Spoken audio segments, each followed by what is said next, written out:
arrive.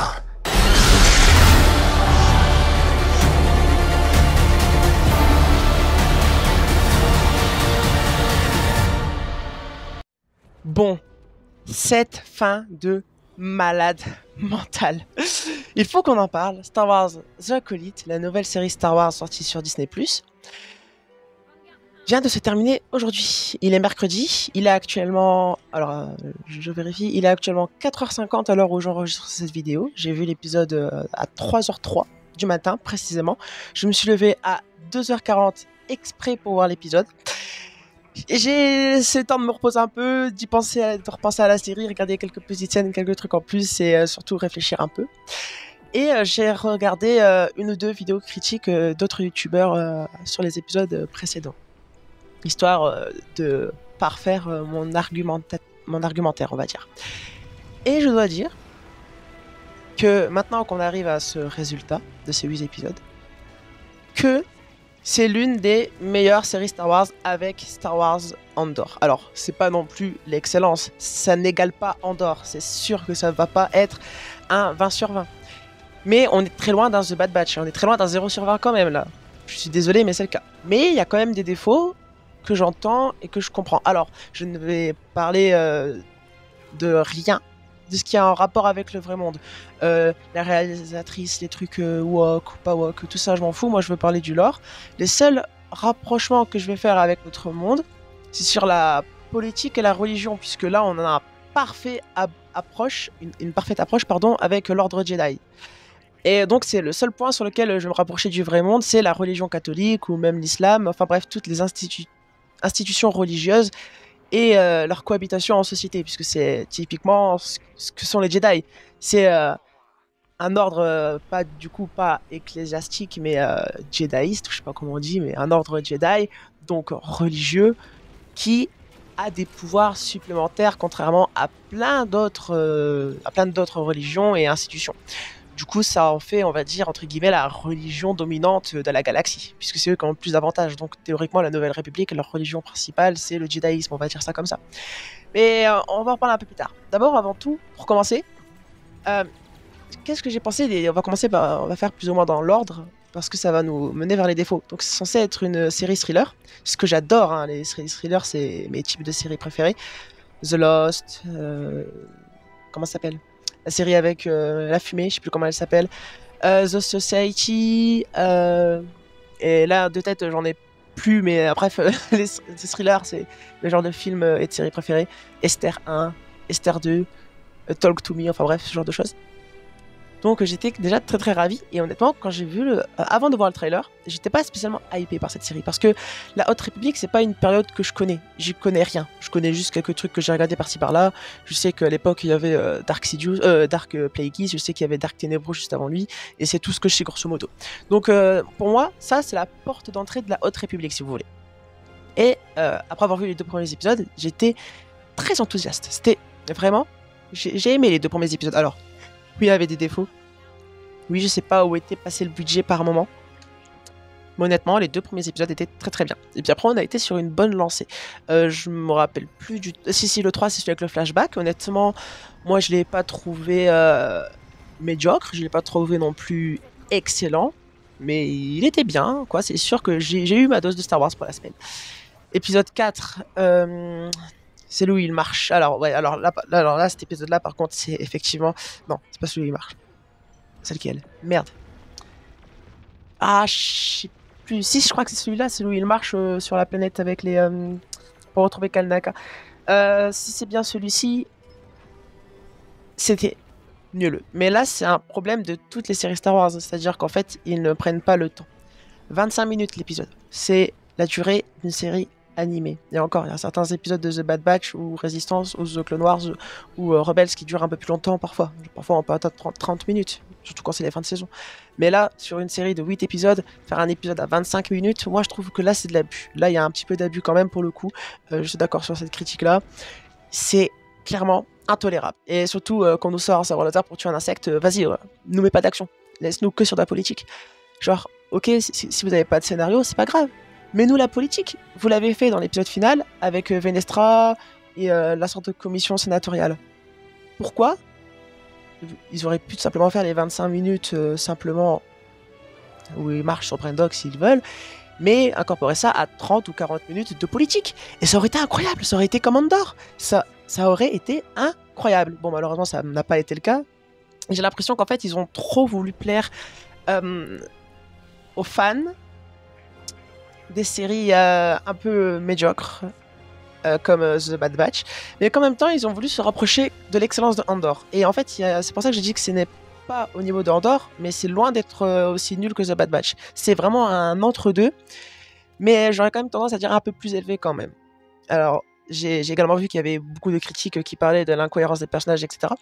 Et il faut bien comprendre, je pense que Osha et Mae, ce sont quand même deux personnages qui ont été traumatisés un peu, on va pas se mentir, qui ont été élevés dans une religion toute leur vie, pour être détruits par une autre religion, ce qui encore une fois rapproche à la vraie vie, quand le christianisme s'est implanté en Europe et a évincé toutes les religions celtiques, ou quand les catholiques sont arrivés en Amérique et qu'ils ont commencé à massacrer et à détruire les religions locales, ou quand l'islam est arrivé en Afrique du Nord et a commencé à détruire aussi les religions berbères, égyptiennes, etc. locales. Enfin, tout ça, c'est qu'un cycle de religion, quoi. C'est qu'un cycle de vengeance, de haine, de torture, etc. Et je comprends. Et ils ont montré justement que les Jedi, bah, sont pas infaillibles. C'est comme toutes les religions, c'est de la merde. C'est pas quelque chose qui va nous amener forcément à... Alors oui, il y a des religions qui sont préférables à d'autres, hein, genre vaut mieux quand même avoir les Jedi à la tête de la galaxie que les Sith. On est d'accord. Mais c'est pas pour autant que c'est mieux. Et justement, alors j'ai oublié le nom du sénateur qu'on voit à la fin, mais on voit quand même les prémices de la fracture républicaine qui va mener à la guerre de sécession entre les séparatistes et la République. La République, corrompue à la moelle, avec les Jedi, qui collaborent main dans la main avec des sénateurs vaniteux, corrompus, avec des institutions corrompues, supportées par les Jedi, et les systèmes abandonnés, etc.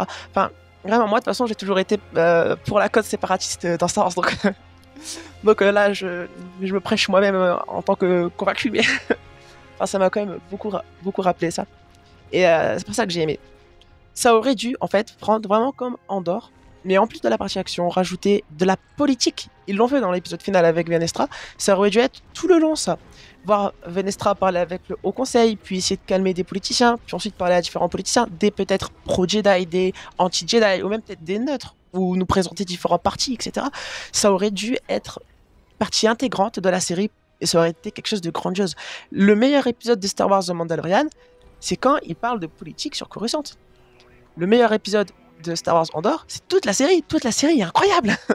Et c'est que de la politique, il n'y a presque pas d'action. Bon, ici il y a quand même des épisodes avec de l'action, mais le reste c'est que de la politique en fait, c'est un peu comme Game of Thrones, c'est énormément de politique récompensée par une action finale généralement, entrecoupée par des moments de tension, mais tu peux faire des moments de tension sans moment d'action. Par exemple, tu aurais pu faire que Venestra parle à des politiciens et leur mette un coup de pression, ça aurait été un moment de tension sans être de l'action. Et c'est là que je trouve qu'ils ont raté un coche. Et aussi, pour revenir sur ce que d'autres gens disaient, du coup, je revenais donc sur Osha et Mae. Des gens disent qu'ils n'ont pas trop de cohérence dans ce qu'elles font. Alors, j'ai une maladie très très lourde, donc je sais ce que c'est un trauma, et puis je suppose que vous aussi, vous en avez peut-être même. Mais quand tu vois tout ton peuple se faire massacrer, et que par ta propre sœur en plus, je suis désolé, mais si t'es Osha, tu peux pas te sentir bien en fait. Tu peux pas avoir une vie saine. Et en plus, quand après t'arrives dans un ordre Jedi où eux ils te disent non, refoule les émotions. Non, refoule les émotions. Comment tu veux te construire dans ça? C'est pas possible de se construire dans ça. Et Mae, elle, c'est l'inverse. Elle a été éduquée par la haine et la colère. Et pourtant, elle a quand même réussi à se fabriquer toute seule à la fin et à s'apaiser.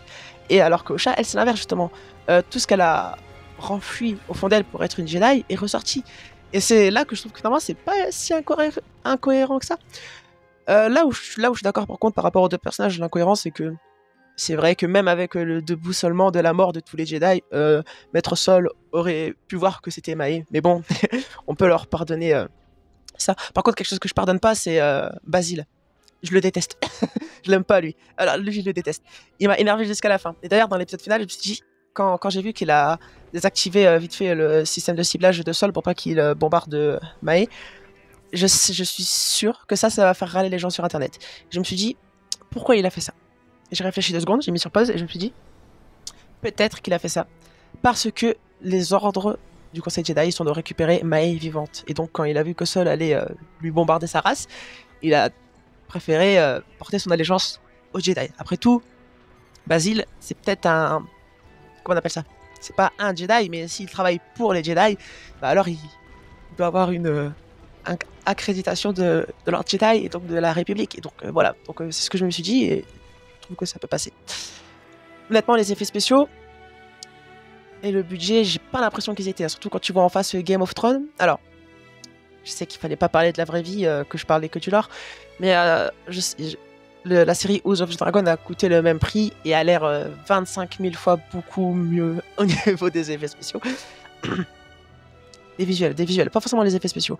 Les visuels, je veux dire. Parce que là, c'est vrai que ça a quand même beaucoup de plans serrés, enfin, ça fait vraiment très très série, alors que House of the Dragon, on se rapproche quand même d'un film, vraiment quoi, du vrai cinéma.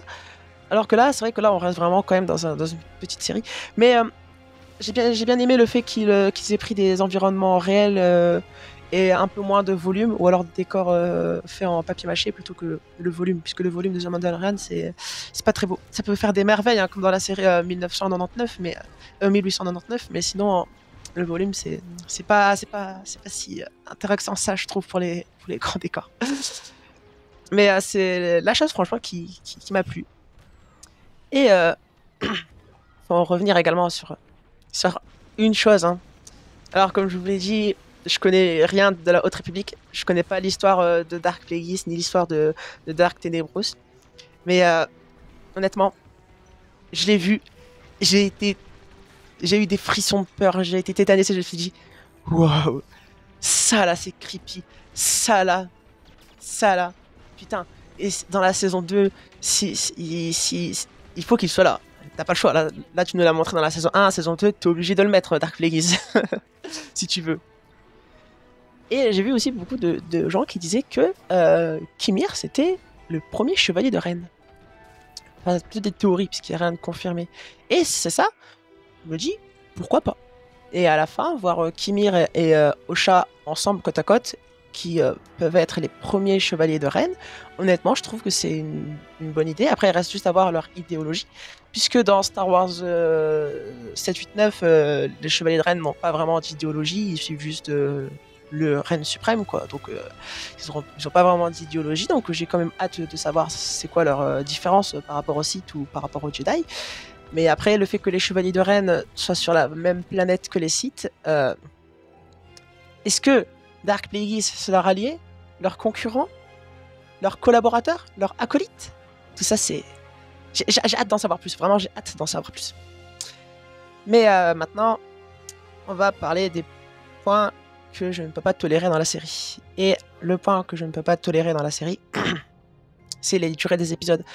On passe, enfin, j'avais déjà dit en plus, mais un épisode 25 minutes, c'est intolérable. C'est un épisode de série animée. Enfin bref. Je vois que le compteur il tourne. J'aurais peut-être commencé à abréger la vidéo. Qu'est-ce que je pourrais dire de plus? J'ai parlé de Basile. Ah oui, Venestra. Je ne la connais pas. J'ai pas lu les livres. Tout ce que j'en connais, c'est quelques informations que j'ai vues par-ci par-là. Mais je dois dire que c'est un personnage qui est très exécrable. Alors, elle est très intelligente, hein, parce qu'elle manipule bien. On voit qu'elle a les ciments de la politique. Mais humainement, enfin, c'est pas une humaine, mais elle est exécrable. Je l'aime pas. Ah oui, c'est bon, je me rappelle. Alors, ce que je voulais dire aussi, c'est justement se rapproche avec le dernier épisode, c'est l'approche, on va dire, religieux. Tout simplement, ça nous montre un peu les bienfaits de la laïcité, ou du moins d'un pays où il n'y a pas de religion dominante. Puisque là, on est face à une religion, à un dogme, qui se laisse aveugler par leurs propres idéaux ou leurs propres statures en mode oui, c'est nous, on est les plus beaux, oui, c'est nous, on protège le monde, blablabla, et qui omettent leurs devoirs envers leur État, mis en place donc la République. Et ça, c'est avant, bien sûr, de devenir corrompu par la République, ou avec la République en fonction des gens. J'ai beaucoup aimé ce passage-là. Ça montre vraiment que les religions en étatique Alors, religion personnelle, vous pensez ce que vous voulez. Je vous dis pas que si vous êtes chrétien, vous êtes con, si vous êtes musulman, vous êtes con, si vous êtes juif, voilà, je dis rien de tout ça. Moi, je parle en termes de religion étatique ou d'organisation. C'est là où je dis que c'est de la merde. Mais, personnellement, faites ce que vous voulez. Vous avez le droit, il n'y a pas de souci, mais étatiquement, c'est de la merde, les religions. Et là, ça nous le montre, quoi. Étatiquement, les religions, ça n'apporte que la haine, le chaos, la mort et la douleur. Et ça, on peut le voir en Afghanistan, on peut le voir dans les pays à majorité religieuse, etc. Et dans Star Wars, et puis on peut le voir au travers des Jedi. Après, c'est vrai qu'ils prennent quand même un parti en nous montrant pardon, les sœurs de Brendok plus en accord avec la nature, disons ça comme ça, et en nous montrant du coup Kimir et les chevaliers de Ren. Sauf que la différence, c'est que les chevaliers, enfin Kimir, on ne sait pas encore justement si lui il a une idéologie, s'il a un dogme. Tout ce qu'on sait, c'est qu'il veut la paix, la paix, mais je dis pas la paix en mode pas de guerre. Il veut pouvoir utiliser la force et être libre, quoi. Donc pour le moment, on peut pas l'accrocher à une religion. Mais les sorcières de Brendok, c'est comme les sœurs de la nuit, elles font clairement partie d'une sorte de religion. Et c'est vrai que là, du coup, on a un peu biaisé par le fait qu'on prend part pour ces personnages-là. Donc, les sœurs qui étaient des victimes de cette religion. Vous me dites ce que vous voulez, hein, mais c'est comme dans la vraie vie. Le christianisme a fait beaucoup de saloperies aux États-Unis, au Mexique, etc. Enfin, a fait beaucoup de saloperies en arrivant en Amérique. Mais en Amérique, il y avait quand même des religions où ils ouvraient le ventre de gens vivants et où ils mettaient des bébés vivants pour les momifier. Voilà. Donc je suis pas là pour dire une religion est meilleure que l'autre, moi je suis là pour dire toutes les religions étatiques c'est de la merde. Et à la même image, je dirais que les sorcières de Brendok c'est la même merde. Mais la différence c'est qu'on ne sait pas encore vraiment ce qu'elles veulent ou ce qu'elles fuient. Alors on pourrait théoriser, faire des théories. Une théorie que j'aimerais énormément, c'est qu'elles sont en relation avec Plagueis et qu'en fait Plagueis ait envoyé Kimir pour récupérer Osha après qu'il y ait eu le désastre ou quelque chose comme ça. Enfin, ce serait quelque chose que je pense plausible et ce serait la chose la plus plausible, je pense. Mais sinon, on ne sait pas encore grand chose d'elle. Et par contre, j'ai envie de savoir ce qu'il y a dans le trou. Voilà. Est-ce que c'est une même grotte du style Star Wars 8 Acto? Ça serait bien. Du coup, c'était tout ce que je pouvais dire, je pense. Qu'est-ce que je peux dire de plus? Je trouve que c'est une bonne série Star Wars, une très bonne introduction à la Haute République. Alors évidemment, il y a toujours des petits défauts par-ci par-là, hein, au niveau des cadrages ou même au niveau parfois de certaines réactions de personnages, certaines facilités scénaristiques. Par exemple, comment il s'appelle, Sol qui part dans l'hyperespace au moment où Venestra elle le rejoint. Tout ça pour après en plus lui indiquer sa position. Mais ça va puisque finalement ça a été expliqué un peu après où il disait que c'est pour montrer aux Jedi qu'il y avait une vergence ici, etc. Enfin bref, il voulait tout rassembler à Brendok, Mae et Osha pour que les Jedi le voient. Il voulait tout dire sur Brendok, donc ça va. Je trouve ça pardonnable. Par contre, la facilité scénaristique par laquelle Mae remplace Osha, c'est pas tolérable. Et encore plus quand on sait que Basil était là et qu'il reconnaît les odeurs parfaitement, genre. Mais après, puisqu'après on a appris que c'est pas des fausses jumelles, mais que c'est la même personne, techniquement les deux doivent avoir la même odeur. Je pense. Mais enfin, c'est avec des détails. Mais vraiment, c'était chouette. Les chorégraphies aussi. Oh, de toute façon, généralement, les chorégraphies dans Star Wars, c'est toujours incroyable. C'est une chose sur laquelle on peut rien reprocher à aucune série ou aucun film, c'est les chorégraphies, franchement. Bon, on peut reprocher ça à certaines séries, par exemple The Bad Batch, Rebels, pardon, et Resistance, où des fois on donne un coup de poing dans le casque d'un Stormtrooper et il devient KO, quoi. Ça m'est déjà arrivé de faire un accident de scooter, et je peux vous dire que même en se prenant un truc dans la tête, avec un casque, on tombe pas KO. Enfin, ça peut arriver, hein, je dis pas que ça n'arrive jamais, mais pas avec un coup de poing, quoi. Mais enfin, là c'est vraiment des facilités scénaristiques de ce genre-là, même dans Jedi Fallen Order, il y avait déjà eu ça, enfin... c'est Star Wars, quoi. Donc on peut pardonner. Mais vraiment, je suis déçu qu'il n'ait pas joué la carte politique à fond. Mais je suis en pleine satisfaction de ce que j'ai vu. Et honnêtement, ça me laisse une très très très bonne impression globalement de cette série, bon, avec des dessous, hein, notamment l'épisode où il marche dans la forêt. C'est clair que là, ça m'a fait dire, c'est ça. À côté, il y avait The Boys et House of Dragon quand même. Hein. Mais bon, globalement, toutes les semaines, c'était incroyable, c'était un plaisir et ça m'a énormément plu. J'ai très hâte de voir la saison 2, incroyablement hâte de voir ce qu'ils nous préparent. J'espère qu'ils prendront en compte la politique plus, puisqu'ils nous utilisent Yoda et Venestra en même temps que Plagueis, donc je pense et j'espère que ça va se tourner vers là. Moi, je veux voir de la politique. Ce serait incroyable d'en voir plus sur ce sujet-là, et aussi en apprendre plus sur Kimir, du coup, et bah, du coup, Dark Plagueis, puisque les gens comme moi, on connaît pas Dark Plagueis. Mais voilà. N'hésitez pas, vous, à me dire ce que vous en avez pensé dans les commentaires, à m'envoyer un message privé si jamais vous souhaitez venir en parler avec moi et qu'on fasse une critique numéro 2 où il n'y a pas de souci. Je suis ouvert à tout.